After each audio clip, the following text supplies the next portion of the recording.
I showed up to Thanksgiving dinner with a titanium plate in my ankle and a hidden microphone in my sleeve. Everyone at the table gasped when they saw my specialized walking boot. I told them simply, my daughter-in-law had pushed me. Deliberately. My son Michael didn't show horror or concern.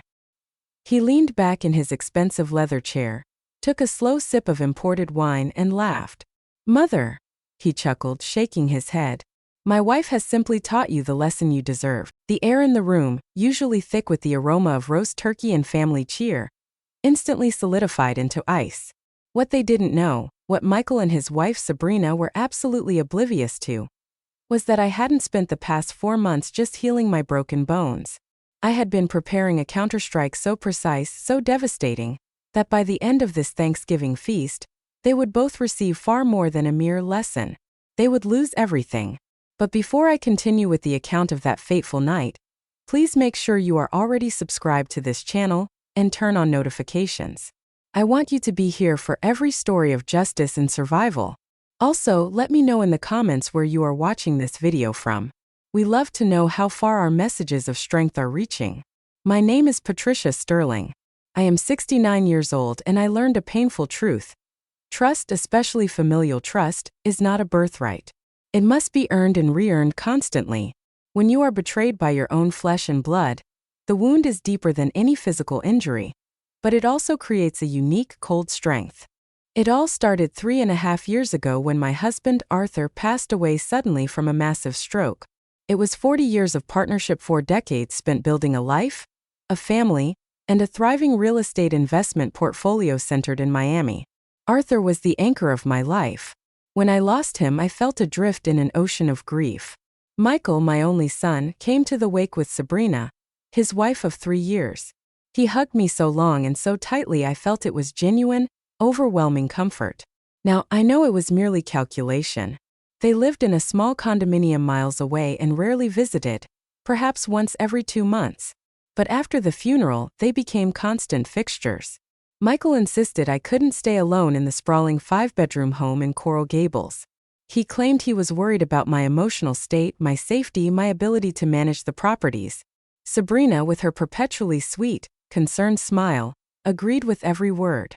I was vulnerable, and the silence in that large house was crushing. I resisted for several months, but the loneliness eventually won. Exactly 5 months after Arthur's passing, Michael and Sabrina moved in. They arrived not with just a few boxes, but with an entire moving truck, subtly yet rapidly scattering their expensive belongings into every vacant corner, behaving as if they had always belonged there. Initially, I welcomed the noise, the movement, the feeling of family. Michael helped me sort through Arthur's files. Sabrina organized my pantry and joined me on my weekly trips to the art gallery. I believed I had found comfort and companionship. I was a fool. The inheritance Arthur left was substantial. Beyond the Coral Gables house, which was appraised at nearly $3 million, there were multiple investment properties generating robust monthly rental income, and a significant amount in various savings and offshore accounts that he had built over decades. In total, the estate was valued at around $5 million. Michael was designated as the sole heir, but only upon my death. Until then, everything remained mine. The first request for money arrived 8 months after they moved in. Michael approached me one humid Saturday afternoon, while I was reviewing landscape plans for the front yard. He wore that familiar, earnest expression he'd used since he was a teenager needing money for a school trip, a mix of embarrassment and urgency.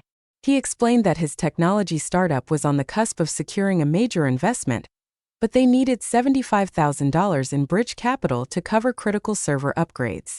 He swore this was a sure thing, guaranteeing a 3-fold return in 6 months. As his mother, how could I jeopardize his big break? I transferred the money the next day. 4 weeks later, it was Sabrina's turn. She appeared in my second-floor reading nook, clutching a tissue, apologizing profusely.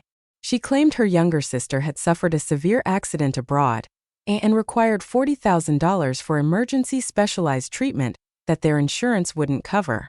A desperate family crisis. I paid without question.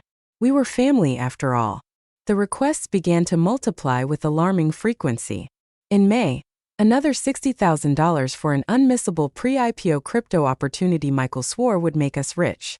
In July, $35,000 to settle a mysterious legal debt Sabrina claimed was from an old relative's estate aid debt that had to be paid immediately or face litigation. In September, another $45,000 for a business conference Michael insisted was essential for securing a new client base.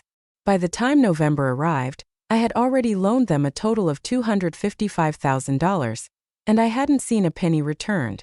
Every time I gently raised the subject, Michael would employ a deflection strategy, either a vague promise to sort it out next month, or a complete pivot, asking me about my health or an upcoming charity gala. I began to notice a cruel rhythm to their requests, always when I was alone, always with a story designed to trigger guilt, urgency, or my maternal instinct. It was a chilly, unusually gray morning in December that the foundation of my life crumbled completely. I woke earlier than usual and went downstairs to prepare my morning tea. The kitchen was silent. As I waited for the water to boil, I heard voices coming from the guest suite they occupied. The modern architecture of the house amplified sound in unexpected ways, and every word reached me with sickening clarity. Sabrina's voice came first, sharp and chillingly detached. She asked Michael, "When is she going to just decline?" Just like that, as if she were inquiring about the price of groceries. My entire body went cold. Michael offered a nervous, forced laugh, urging her, "Don't talk like that, honey." But Sabrina continued, relentless. She noted that I was only 69, perfectly healthy, and could easily live another 2 decades. "We cannot wait that long, Michael," she stated. "We need to accelerate the inevitable, or at least ensure that when she finally dies, everything passes to us seamlessly." I stood there, paralyzed by the countertop, gripping my mug so hard my knuckles turned white. My only son and his wife were discussing my death, as if it were a simple, frustrating logistical problem they had to solve. Michael weakly muttered something about me being his mother, devoid of any genuine conviction. Sabrina shot back bluntly, asking how much money they had successfully siphoned off so far. Michael replied, "Around 260,000, maybe a bit more." Sabrina confidently stated they could easily extract another 100,000 to 150,000 before I became truly suspicious. After that, she began talking about a durable power of attorney, about getting me to sign documents that would guarantee their control over the entirety of my financial life, before I became incapacitated. She used the term incapacitated with such easy certainty, as if it were an established fact, only a matter of timing. I retreated to my room, my legs unsteady, locking the door for the first time since they had moved in. I sat on the massive bed Arthur and I had shared, and I wept silently. I didn't cry from betrayal alone, but from the brutal realization that my own child saw me as nothing more than a temporary ATM, an obstacle to a fortune. That morning, Patricia Sterling, the soft, grieving widow, died. In her place, a new woman was born. Cold, sharp, and resolute. A woman who would not be exploited. A woman who was about to teach Michael and Sabrina that they had chosen the absolutely wrong person to target. In the days that followed, I maintained the facade. I didn't confront them. I didn't drop hints that I knew the truth. I remained the same vulnerable, grieving Patricia in front of them, the attentive mother, the lonely widow who depended on their presence. But internally, I was meticulously analyzing every interaction, assembling the gruesome puzzle piece by piece. I began paying attention to the subtle details I had previously dismissed. The way Sabrina would linger near the mailbox when the correspondence from my primary bank arrived. How Michael would quickly change the channel or look away when I brought up the management of the rental properties. The hushed whispers that abruptly ceased the instant I entered a room. It all began to coalesce into a single, sinister, and profoundly painful narrative. I knew I needed to establish the full depth of their financial encroachment. I discreetly scheduled a meeting with David Klein, the chartered accountant who had overseen Arthur's estate and my investment portfolio for 2 decades. I fabricated an excuse about requiring a complex year-end tax planning review, and went alone to his high-rise office in downtown Miami. David, a meticulous man in his early 60s, always treated my finances with professional gravitas. When I asked him to pull up and review all financial movements, both personal accounts and the property management accounts, for the last 18 months, his brow furrowed, but he made no comment. What I uncovered over the next 3.5 hours made me feel physically ill. Beyond the $255,000 I had knowingly loaned them, there were consistent, regular withdrawals from the rental income accounts that I had never authorized. These were not huge sums, but insidious amounts: $5,000 here, $8,000 there.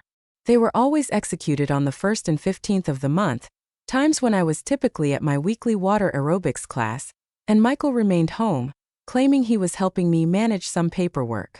David pointed to the screen with a grave expression. He explained that in total over the previous 15 months, a calculated $83,000 had been systematically diverted from the business accounts. These transactions were all authorized using my digital signature and password, which Michael had access to as a trusted business proxy.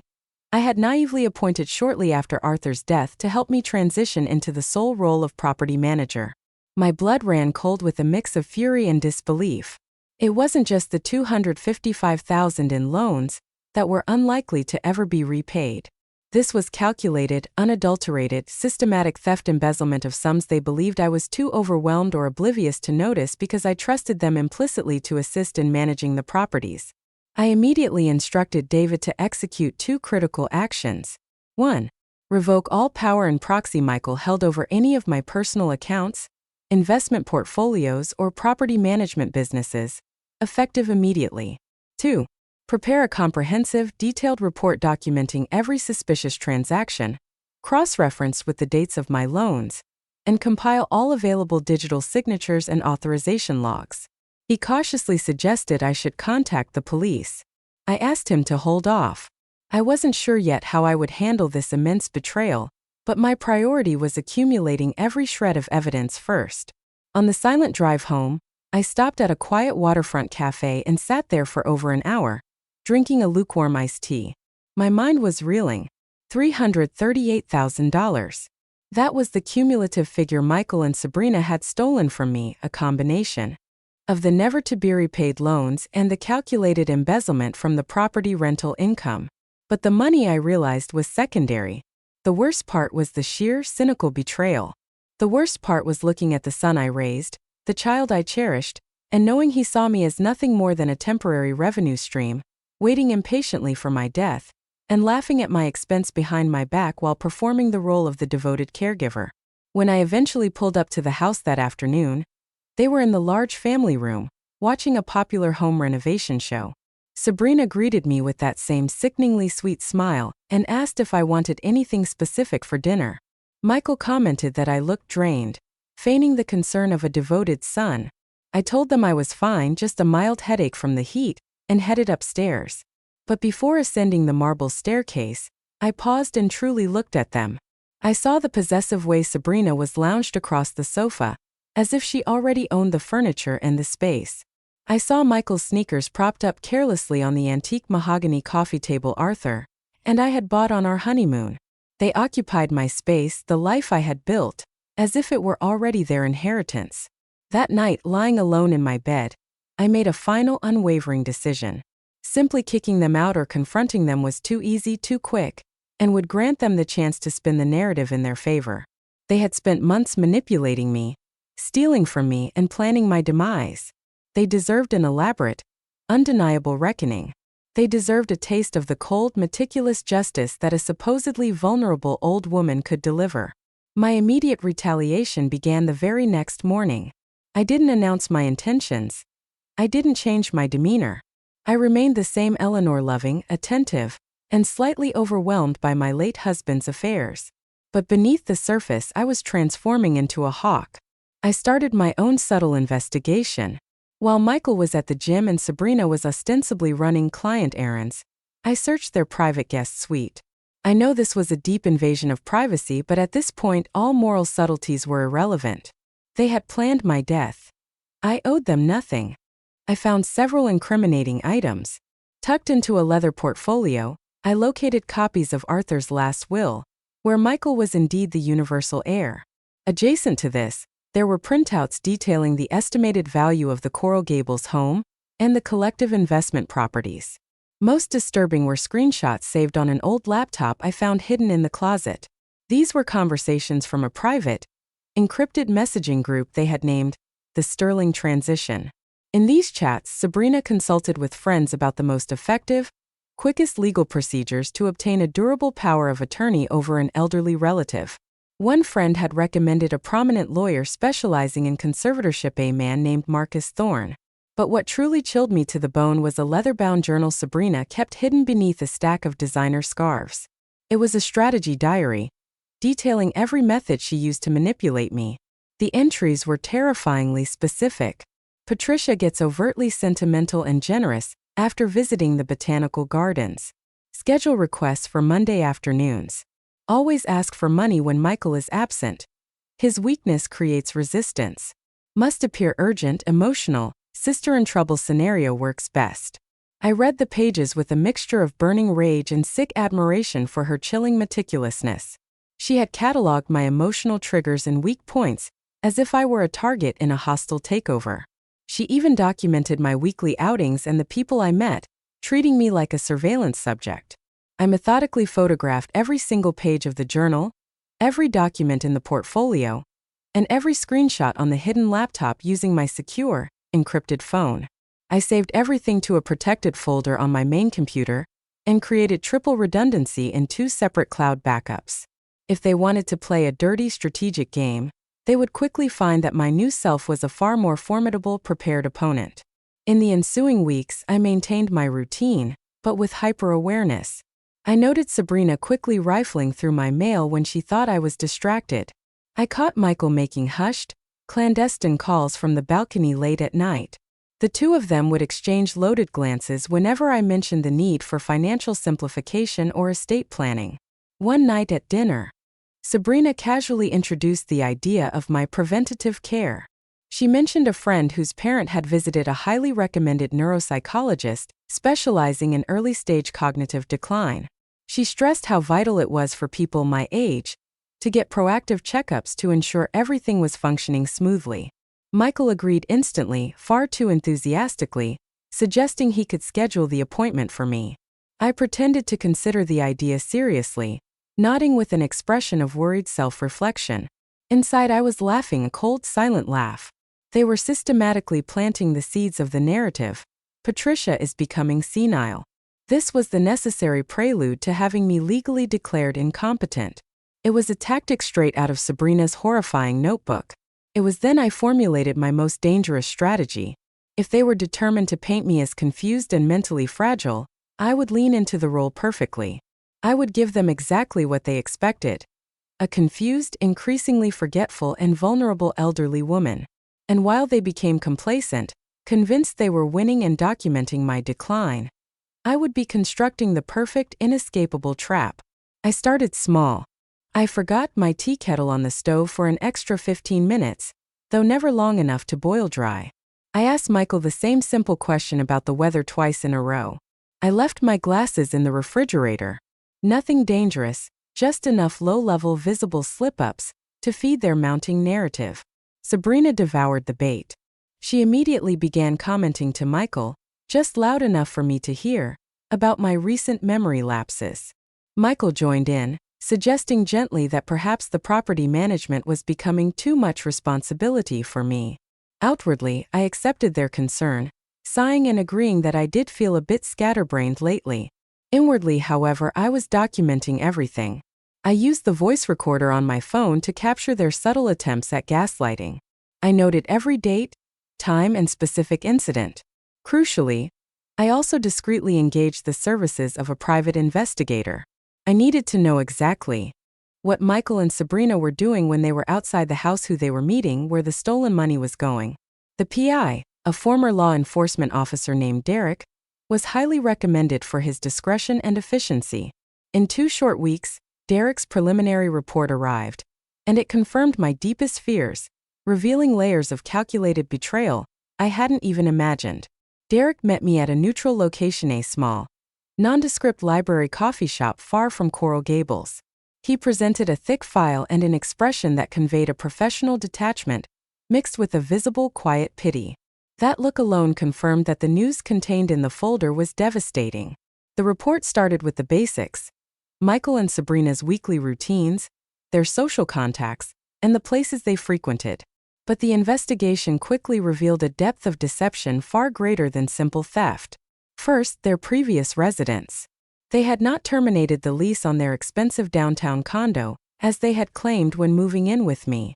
In fact, they had renewed it for 2 years and were using the place regularly several nights a week. Derek had obtained surveillance photos of them coming and going, always impeccably dressed, carrying luxury shopping bags, expensive takeout containers from high-end restaurants, and bottles of imported champagne. They were living rent-free in my home, consuming my utilities, and exploiting my resources, yet maintaining a lavish secret lifestyle paid for entirely with the funds they were systematically stealing from me. The utter audacity and calculated hypocrisy of it took my breath away. But the revelations became darker. Derek confirmed that Sabrina did not hold a job, contrary to her constant vague claims about client meetings. Her alleged business appointments were actually afternoons spent at exclusive day spas, high-end boutiques, and private social clubs. She was frittering away my stolen income on self-indulgence, while I, the true owner of the entire fortune, lived modestly and financed their deception. The report also detailed frequent meetings with the lawyer I had identified earlier, Marcus Thorne. Marcus was a highly specialized, and apparently ethically dubious attorney focusing on elder law, particularly conservatorship and guardianship cases. Derek had managed to confirm through a source near the firm that Sabrina had consulted Marcus extensively regarding the specific procedures needed to strip me of all legal control. My stomach knotted tight. They weren't just emptying my bank accounts. They were actively laying the legal groundwork to turn me into a legal non-entity. They intended to render me incapable of making my own choices, a financial prisoner, while they managed the entire fortune for themselves. Derek turned another page, and his tone became even more serious, dropping to a near whisper. He had uncovered information regarding Sabrina's past that Michael was almost certainly unaware of. Before marrying my son, Sabrina had been married to a wealthy man named Mr. Victor Chun. He was 75 years old, and the marriage lasted only 11 months. Victor had died of what was officially ruled natural causes, but not before leaving a substantial inheritance to Sabrina. At the time, Victor's estranged family had attempted to contest the will, alleging she had exerted undue influence over the elderly man, but they could never prove it. Sabrina walked away with an inheritance close to $750,000 cleanly and quickly. 2 years after Victor's death, she met Michael on a dating application. A young man, the only child of a recently widowed woman with immense, tangible wealth in real estate. The correlation was too disturbing to be labeled coincidence. I wasn't dealing with a common opportunist who happened to marry my son. I was dealing with a professional predator. Someone who had a documented, successful history of targeting vulnerable elderly individuals for their wealth and inheritance. Someone who had essentially turned this manipulation into a lucrative career. And my son, my Michael, was either a conscious, complicit accessory or, far worse, simply another convenient tool in her predatory hands. Derek showed me photos of Marcus Thorne, the lawyer, a sharp-featured 40-something man with the slick, knowing air of someone who understands how to exploit systemic legal loopholes.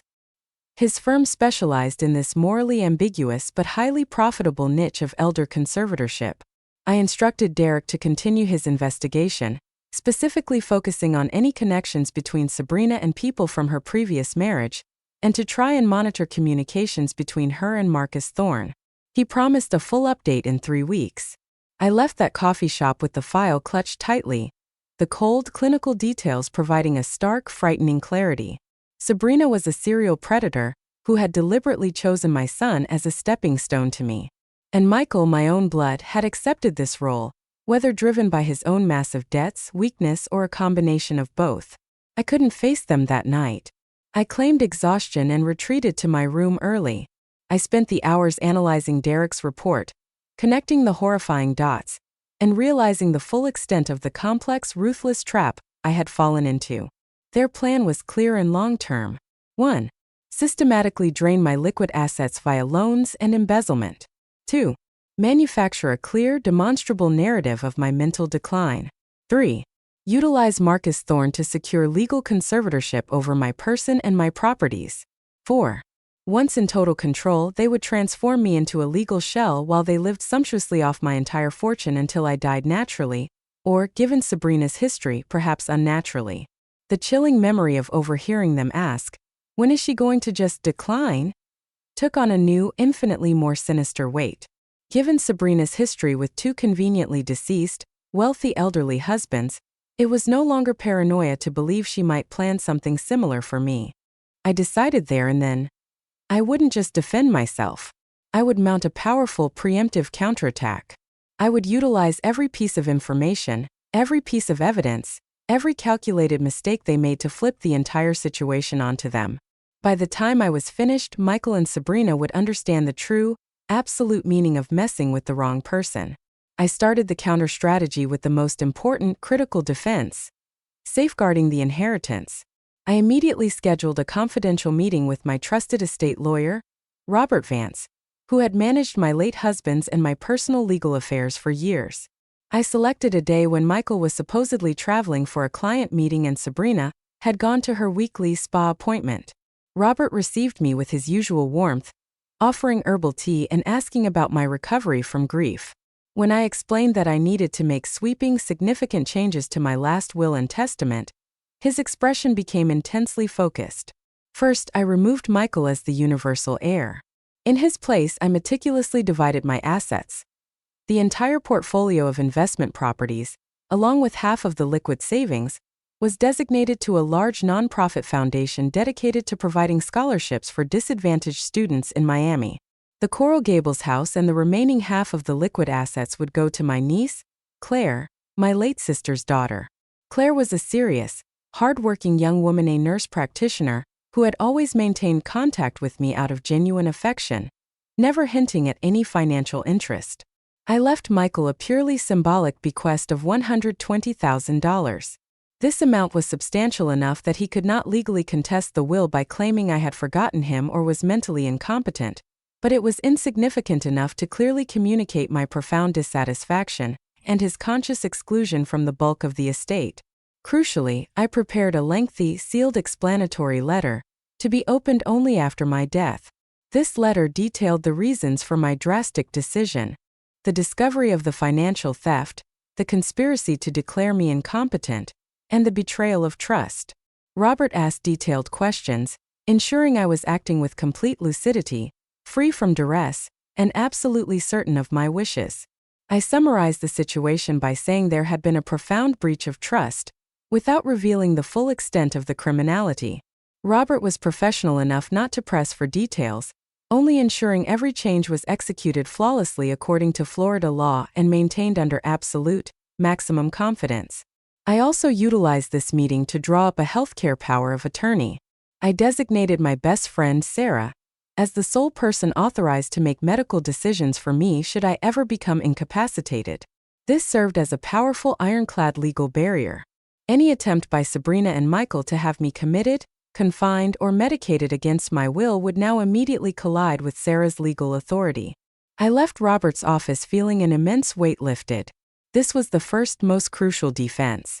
Now, even if the worst of their plans succeeded, even if they killed me, they would not get the fortune.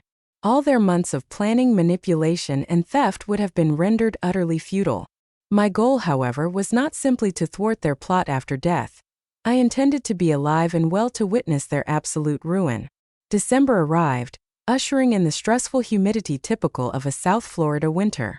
It had been nearly 4 months since I discovered the truth, and I had spent every moment meticulously building my case. Derek, the private investigator, continued to deliver information. We confirmed that Sabrina was meeting regularly with Marcus Thorne, the lawyer, always at their secret downtown condo. Derek had even managed to obtain high-quality audio recordings proving they were actively preparing the detailed legal documentation required to request my conservatorship.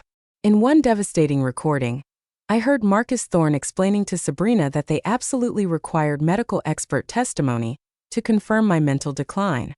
He specifically recommended a doctor, someone within his network who, for an inflated fee, was willing to provide a diagnosis of mild to moderate cognitive impairment. This was blatant, documented evidence of a corrupt scheme designed to defraud the legal system. Sabrina asked how much longer the process would take. Marcus replied that with the necessary falsified documents and supportive witness statements regarding my erratic behavior, they could secure the conservatorship approval in under 2 months. From that point forward, they would possess total unimpeachable control over my finances, my health, and my life. The horrifying coldness with which they discussed turning me into a legal invalid sent profound shivers down my spine. They were not merely greedy opportunists. They were seasoned professional criminals willing to destroy a human life to achieve their goals. I knew it was time to move to the next stage of my offensive, but I had to proceed strategically, never revealing the depth of my knowledge. I began with a test. One Thursday, during an elaborate dinner, I casually mentioned that I was seriously considering selling the largest, most valuable investment property, the one generating the highest rental income, claiming I needed to simplify my life and reduce my responsibilities. Michael instantly went pale, nearly dropping his fork. Sabrina became visibly tense, her sweet smile fracturing. They spent the rest of the meal frantically trying to dissuade me, arguing that it was a terrible financial mistake, that the property was my legacy, and that I was confused to even consider it. Their concern was, predictably, not for my well-being, but for the potential loss of a multi-million-dollar asset before they could seize control of it. I dropped the subject naturally, saying I'd think about it, but I observed their subsequent agitation. Over the next few days, Sabrina was on edge, making urgent phone calls, likely to Thorne. Michael started questioning me incessantly about my finances, poorly disguising his panic as concerned filial curiosity. 2 weeks later, I delivered another smaller tactical shockwave. I announced, quite simply, that I had scheduled a consultation with Robert Vance to discuss updating my healthcare power of attorney papers, which I claimed were out of date. Their reaction was immediate and fierce. They demanded to know which lawyer, why I felt the need for such an update, and if I was feeling unwell. I lied smoothly, assuring them it was a routine recommendation from an investment advisor, and that I intended to handle the legal review alone, emphasizing the importance of maintaining independence in my personal decisions. That night, after I retired early, I sat by my locked bedroom door and listened to them argue in their suite. They were panicking. Sabrina was insistent that they needed to accelerate the conservatorship process, arguing that my recent actions proved I was slipping and could compromise their entire plan. Michael agreed, but sounded deeply hesitant, worried about securing sufficient medical evidence. Sabrina then suggested something that solidified my fear into cold, absolute certainty. She proposed that they needed to create evidence to make me appear more confused than I actually was. Michael asked how. She replied in a low, chilling voice that there were simple ways. She mentioned that certain common over-the-counter sleep aids or anxiety medications, when administered consistently in small doses mixed into food, could induce temporary, but very real, mental confusion. She added that small, unfortunate accidents could easily create the public impression that I was losing both my physical and mental faculties. I heard that, and for the first time in months I felt genuine paralyzing fear. They were no longer just planning to rob me. They were actively willing to drug me, to hurt me, and deliberately compromise my physical health to achieve their financial objectives. I retreated to the center of my room, my legs shaking uncontrollably. I knew then I had to act immediately. The following day I called Derek. I relayed the details of their conversation regarding drugging and creating accidents. Derek became gravely serious and immediately advised involving the police, stating that the situation had crossed the line from financial fraud into planned assault. But I still asked him to wait. I had a more precise plan. If Sabrina wanted to make me look confused, I would give her the performance of a lifetime, but in a controlled, comprehensively documented way that would ultimately destroy her. I began playing the role of the rapidly declining matriarch, but with exaggerated, almost theatrical flair. I would forget obvious things, asking where my jewelry box was, only to find it later sitting openly on my dressing table. I'd leave the exterior lights on all day. Crucially, I started signing some documents with a deliberate, shaky hand, while others I signed perfectly, a calculated inconsistency designed to give them both hope and uncertainty. Most importantly, I implemented the final devastating layer of my defense. I installed multiple high-definition, micro-cameras at strategic, utterly undetectable points throughout the house, including the main entrances and hallways. These devices recorded everything in crystal clarity, automatically uploading all footage directly to a secure, offshore cloud service. Every movement, every conversation, every conspiratorial glance was being recorded and archived. Sabrina eagerly took the bait. She began inviting her friends over, always when I was nearby doing something mildly confused. They would witness my feigned lapses, my slight disorganization, and Sabrina would narrate it all with a saccharine, worried voice. I knew she was building her network of witnesses. What she did not know was that my cameras were capturing the conversations after I left the room, capturing her telling her friends that I was worse than I looked, that I couldn't care for myself, and that they would need to take legal measures soon. The cameras recorded the cruel, knowing laughter when they thought I was out of earshot. Then one rainy Tuesday in late October, 4 weeks before Thanksgiving, everything changed. I had returned from the market with 2 bags of groceries. Climbing the 3 decorative stone steps leading to the main entrance steps I had walked for 20 years, I suddenly felt a violent, hard shove from behind. It was no accident. It was a deliberate, powerful push, both hands extended, right into the center of my back. I lost my balance completely. The grocery bags flew open, and I tumbled sideways onto the sharp edge of the lowest stone step. The pain was immediate, electrifying, and absolutely excruciating. I heard a distinct, sickening crack in my right ankle on impact. I screamed more from shock than the initial pain, twisting around to see who had assaulted me. It was Sabrina. She stood at the top of the steps, backlit by the afternoon sun, her expression devoid of shock, concern, or fear. It was pure icy satisfaction.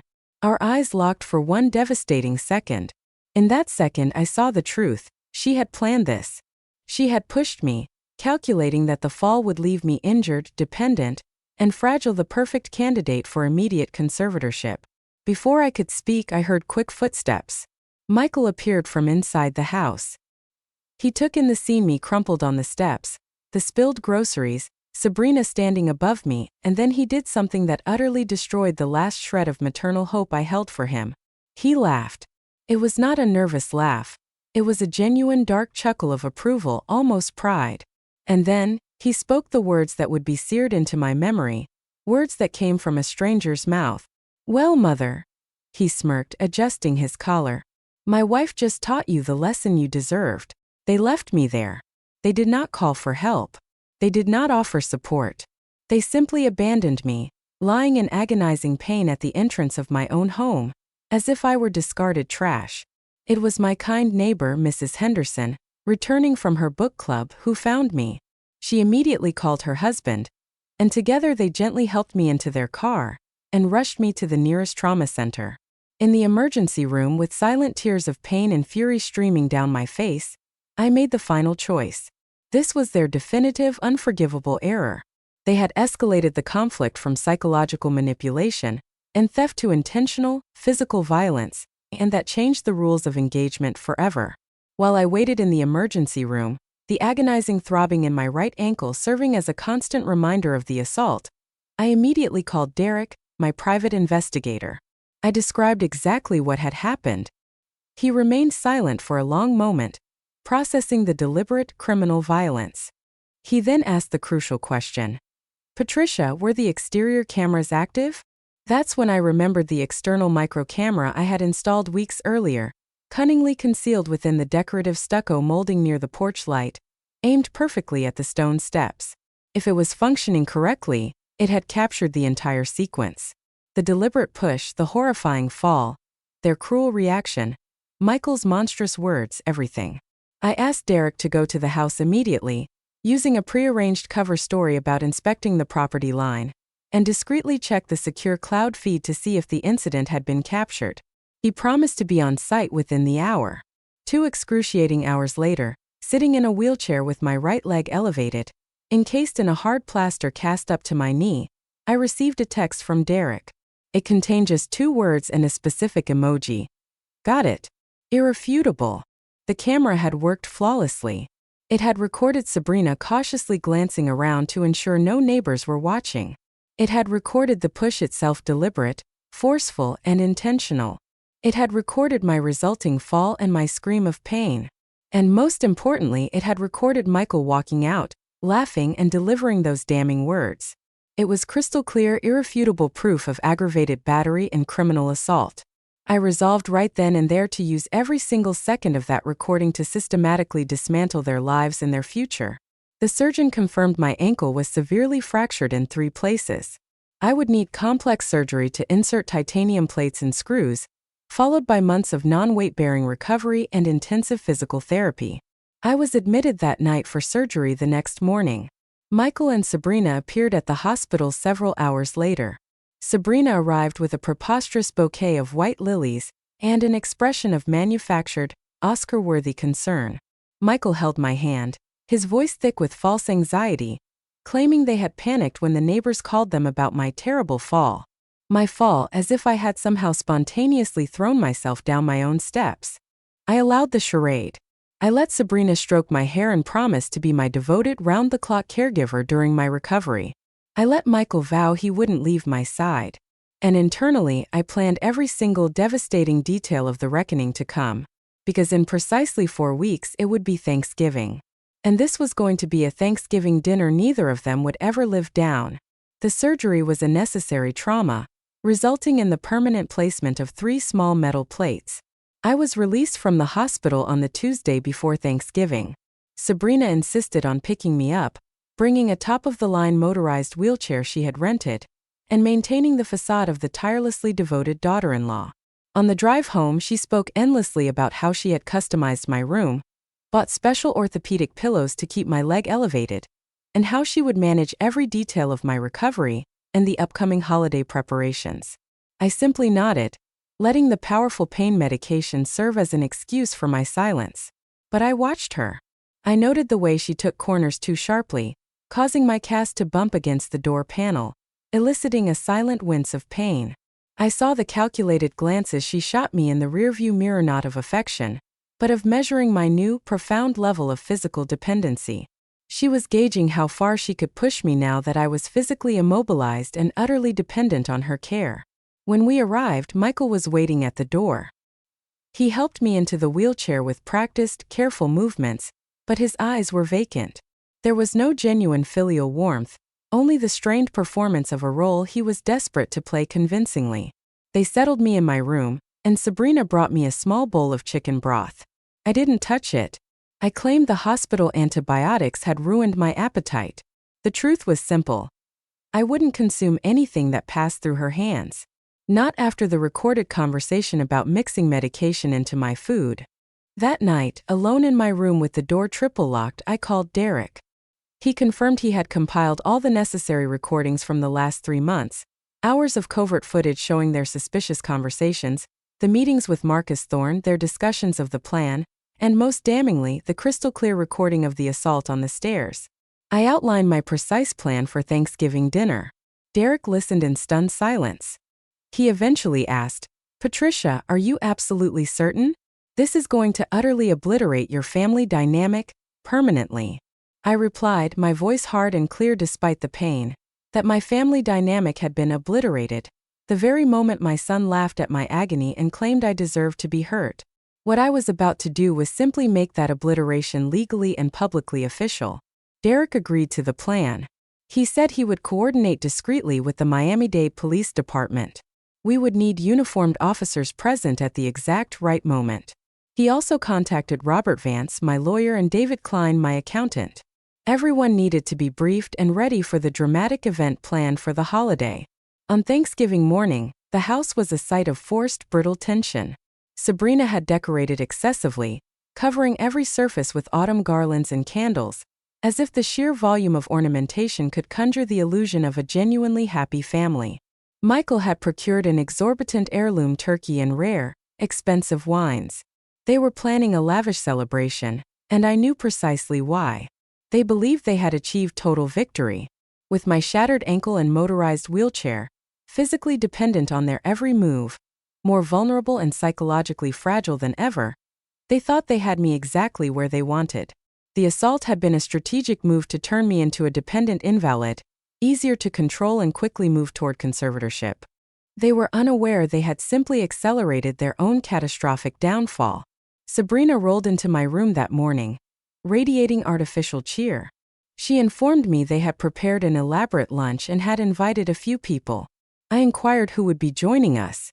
She listed names, two of her close friends, the same ones who had previously come to witness my supposed confused moments, and critically, Marcus Thorne, the lawyer. A deep chill ran through me. They were using the Thanksgiving holiday in front of witnesses to create a definitive final episode of my supposed incapacity, right in front of the lawyer who would formalize the conservatorship papers. I told Sabrina I felt surprisingly well and would be pleased to join the lunch downstairs. She looked overly delighted. She helped me dress, choosing a simple yet elegant silk robe, and wheeled me down to the grand dining room.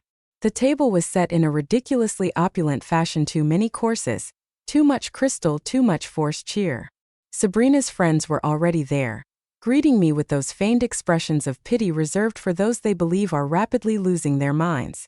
Marcus Thorne arrived moments later, a man in a perfectly tailored Italian suit, radiating professional charm. Michael introduced him as a close family friend, helping us with some estate review matters. Thorne shook my hand with measured, firm pressure and commented that he had heard so much about me. "I'll bet you have," I thought, smiling sweetly back. Lunch commenced with the nervous stiffness characteristic of a forced celebration. Sabrina orchestrated the serving, Michael poured the wine, and the friends engaged in trivial, high society chatter. I watched silently, waiting. It didn't take long for the trap to spring. Sabrina casually mentioned that I had been a bit disoriented that morning, trying to move the furniture in my room to find something that wasn't lost. One of her friends remarked sympathetically on how challenging it must be for me to accept my increasing limitations. Another agreed, noting her own mother's struggle with denial when her faculties began to fade. Marcus Thorne listened attentively, asking subtle, seemingly innocent questions about my daily routine, my memory retention, and my ability to handle simple calculations. It was a precise, calculated interrogation, cleverly disguised as casual holiday conversation, and everyone at the table except, apparently, me understood its purpose. It was time for my performance to begin. I feigned confusion about the date, asking if we were celebrating the 4th of July. Sabrina exchanged a significant, knowing look with Marcus Thorne. One of her friends sighed loudly with well-practiced pity. Michael gently corrected me, saying it was Thanksgiving. I acted surprised, then embarrassed, blaming the strong pain medication for making me foggy. Thorne discreetly jotted something down in a sleek notebook. I continued this alternating pattern throughout the meal. Moments of surprising clarity interspersed with obvious, fabricated confusion. Nothing too outlandish, just enough to convincingly feed the narrative they were desperate to construct. Every single second, of course, was being recorded by the cameras they didn't know existed. After the meal, when everyone had retired to the living room for coffee, pretending to enjoy the festive atmosphere, my moment arrived. I looked at the grandfather clock near the staircase. It read precisely 3:30 in the afternoon, the prearranged time I had coordinated with Derek. I slowly maneuvered my wheelchair to the center of the living room. I pulled myself up, leaning heavily on the specialized forearm crutch the doctors had provided. The chatter in the room instantly stopped. All eyes were on me. Sabrina rose quickly, moving toward me with her mask of exaggerated concern. That's when the doorbell chimed. Loudly. Michael and Sabrina exchanged sharp, confused glances. They were expecting no one else. I offered a slight smile. "I'll get it myself," I announced, my voice unexpectedly firm. After all, it is still my house. I walked slowly but deliberately to the massive mahogany front door, the sound of my crutch echoing on the marble floor. I opened it with a calm, steady hand. Standing on the threshold were two uniformed Miami-Dade police officers, Commander Reyes and his partner, flanked by Derek, the PI, and Robert Vance, my estate lawyer. I turned back to the living room where Michael, Sabrina, and their guests were frozen in disbelief. Then I spoke, my voice ringing out with a terrifying absolute clarity, completely different from the fragile tone I had used for months.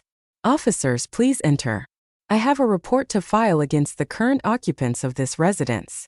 The silence that followed was absolute, heavy and suffocating. The sudden silence in the living room was deafening. I saw the color drain from Sabrina's face. Her eyes were wide with pure naked terror. Michael stood paralyzed, his mouth agape, unable to form a single word. Sabrina's friends shifted nervously, recognizing instantly that their holiday celebration had just morphed into a high-stakes criminal investigation. Marcus Thorne, the lawyer, immediately adopted a defensive, professional posture, closing his notebook and crossing his arms tightly. Commander Reyes, a serious man with a commanding presence, stepped forward, his eyes scanning the room. He formally introduced himself and asked for Michael and Sabrina Hayes. My son and daughter-in-law identified themselves with voices that trembled visibly. One of Sabrina's friends stammered that they should probably leave, but the commander politely but firmly requested that everyone remain seated. I wheeled myself back to the center of the room, positioning my casted foot prominently. The visual impact: a 69-year-old woman in a wheelchair, the visible victim of violence, reporting her own family on a major holiday, was undeniable. I began to speak, my voice now perfectly controlled, sharp and unwavering. I laid out the case. The systematic financial embezzlement totaling over $338,000, the betrayal of trust via the power of attorney, the maintenance of the secret, expensive downtown condo paid for with stolen funds, Sabrina's suspicious history with 2 previous, conveniently deceased elderly husbands, the conspiracy to have me declared mentally incompetent, and finally, the fact that 3 days prior, my daughter-in-law had deliberately shoved me down the stairs, shattering my ankle. Sabrina screamed, her carefully constructed mask dissolving instantly. She shouted that I had fallen, that I was delirious, that the pain medication was causing paranoid hallucinations. Her friends nervously agreed, claiming my bizarre behavior during lunch clearly demonstrated confusion. That's when Derek stepped forward. He connected his laptop to the large television screen above the fireplace. The external camera recording began to play. Everyone watched in devastating, absolute silence. Sabrina glancing around, checking for witnesses, her deliberate, forceful push into my back, the sickening fall onto the stone steps, my scream of pain, and then Michael walking out, looking at me crumpled on the ground and laughing. His voice echoed clearly through the room. My wife just taught you the lesson you deserved. The sound of his cruel laughter was the final hammer blow. One of Sabrina's friends burst into quiet tears. Marcus Thorne practically vaulted away from Sabrina's side. Michael was ashen, staring at the floor, unable to face the recorded evidence of his own cruelty. Derek then played the other evidence. The audio of Sabrina and Michael discussing how to accelerate the inevitable, and talking about putting medication in my food. The audio of Sabrina and Thorne discussing the fraudulent conservatorship. When the videos ceased, Commander Reyes addressed Michael and Sabrina. He stated they were being arrested for aggravated battery in Sabrina's case, and for conspiracy, fraud, and systematic embezzlement in both their cases. Sabrina tried to bolt toward the kitchen, screaming incoherent threats, but was swiftly intercepted and handcuffed. Michael simply collapsed onto the leather sofa, burying his face in his hands, weeping not tears of remorse, I realized, but of defeated self-pity. Before the officers led them away, Commander Reyes asked if I wished to say anything to my son. I looked at Michael, the man I had carried and loved unconditionally for 28 years. I looked at the man who had laughed at my broken bones. Michael, I said, my voice empty of all emotion save profound exhaustion. You ceased being my son the moment you decided I was worth more to you dead than alive. He tried to apologize, mumbled something about being influenced, but I simply raised my crutch, silencing him completely. There was no apology on earth that could erase those actions. They were taken away. Sabrina's screams faded as the squat car door shut. Michael left in silence, defeated. The guests scrambled out, offering brief, embarrassed apologies. Robert Vance stayed, presenting the necessary legal documents to sign, formalizing the criminal complaint and confirming the new will was secured. That night, alone in my quiet, suddenly empty house, I slept deeply for the first time in months. The nightmare had been removed. The threat to my life was over. Justice, though agonizingly slow and painful, had been served. Today, 18 months after that unforgettable Thanksgiving, I am sitting on my balcony overlooking the ocean. My ankle has healed completely, though the titanium plates are a permanent reminder not of victimization, but of survival and victory. The investment properties are thriving under my renewed, focused management. The house is lighter, purged of their toxic presence. I have traveled extensively, pursuing adventures Arthur and I had always planned but postponed. I now work actively with an organization dedicated to preventing elder financial abuse. The will remains intact. Claire and the Scholarship Foundation are the beneficiaries. Michael will receive the symbolic $120,000, just enough to keep him from contesting the will. I have not visited him in prison. He has written 4 letters, all unopened. Part of me, the old Patricia, aches for him. The stronger part, the survivor, knows that the distance is necessary. His sentence was 8 years. Sabrina, due to the aggravated assault and her history of suspicious deaths, received 12 years. I look at the world now with clear eyes. I learned that trust must be earned even from family, and especially from family. I learned that being older does not equate to being weak. And I learned that a determined woman, even one with a broken foot and a hidden recorder, can be far more resilient, cunning, and powerful than any predator could ever imagine. My life is mine again. And that is exactly as it should be.